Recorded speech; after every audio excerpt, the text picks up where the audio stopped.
to these groups, because your average person does not want to believe that these things happen. We don't want to hear about horror. We don't want to hear about abuse. We don't want to hear about ugly things. And often, the average person will turn their eyes away from these things. It's almost as if we believe if we don't see it, it doesn't exist.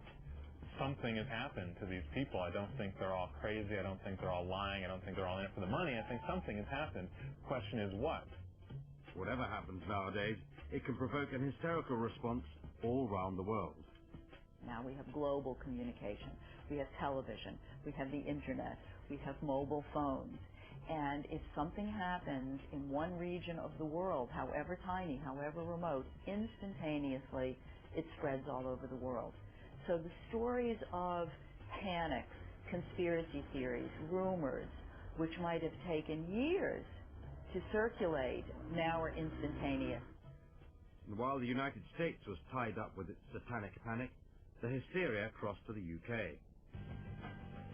Ritualized abuse of children by devil worship. Ritualistic abuse. Allegations of satanic ritual abuse. Children on a Rochdale housing estate. 17 children have now been removed. Taken from their parents. Ritual abuse on Orkney. A network of satanic followers. Tunnels beneath this cemetery. Satanism. Satanic abuse.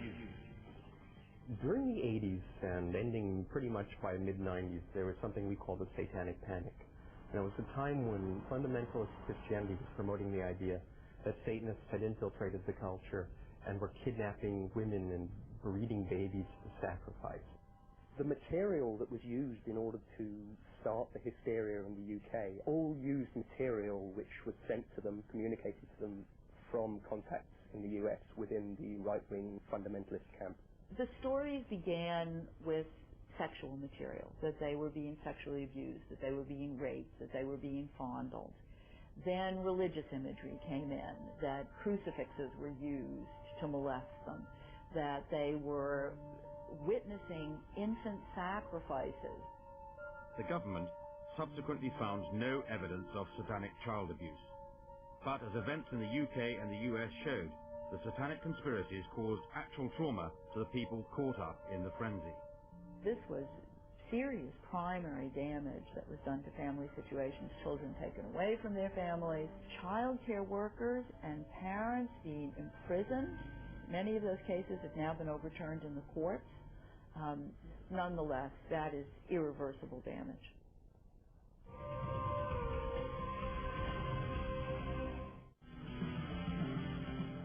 Long regarded as the devil's work, rock music sends shivers down the spines of all good fundamentalist Christians who set out to combat its supposedly satanic influence.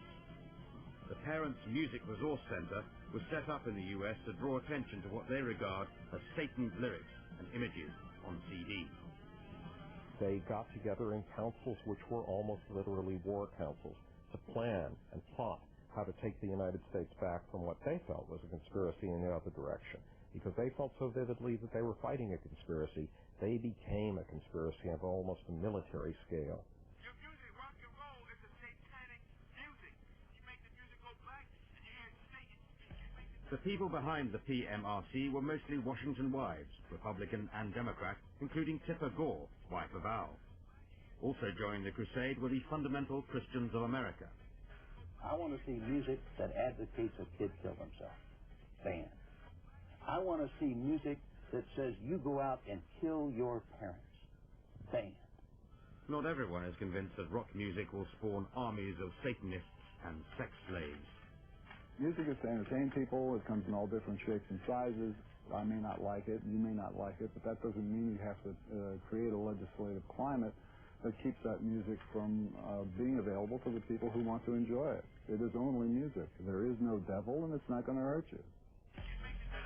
But when claims of backward masking emerged, it seemed fundamentalist Christians finally had the proof they needed that the Antichrist was communicating through music. Backmasking became part of the anti-rock satanic conspiracy theory in the early 80s. The idea was basically that satanic record executives would plant evil messages backwards on albums.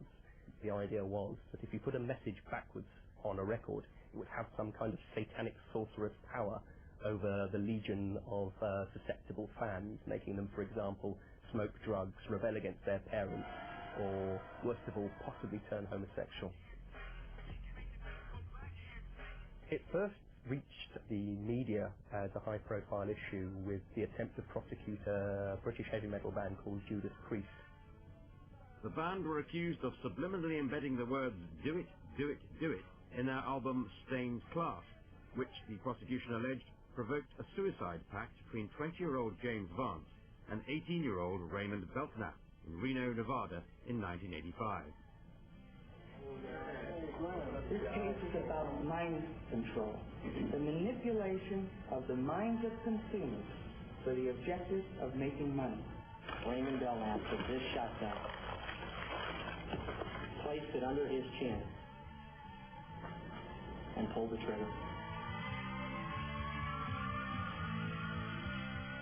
It's interesting, though, they didn't specify do what. Do your homework? I don't know. Is there anything there that could be considered a subliminal message? Even though Judas Priest were acquitted of all charges, the question of subliminal messages remained on the agenda. The strongest argument that backmasking doesn't work is the fact that if it did, you can guarantee the church and state would have been using it for centuries. The TMRC could not be suppressed, and at the height of the protest they unveiled their most powerful weapon against satanic and explicit lyrics, the sticky label. The idea was that you put stickers onto the albums which would warn you, for example, if the album was likely to contain sexual themes or occultic themes. So you've got an O sticker for occultic themes. Of course, all this did was make these particular albums much more attractive. You can now find kids wearing parental advisory sticker T-shirts. I think the hysteria over the supposed link between, the supposed Satanism in rock music has in fact spurred on a lot of rock groups to become more and more quote-unquote satanic. It's a great marketing tool. It's a great symbol of rebellion. So, is there some sort of sinister conspiracy behind it? No. I think that, it's something that's created by the people who fear it. But from the Beatles to the Beastie Boys, few bands escaped the accusation that they were working hand in hand with Satan.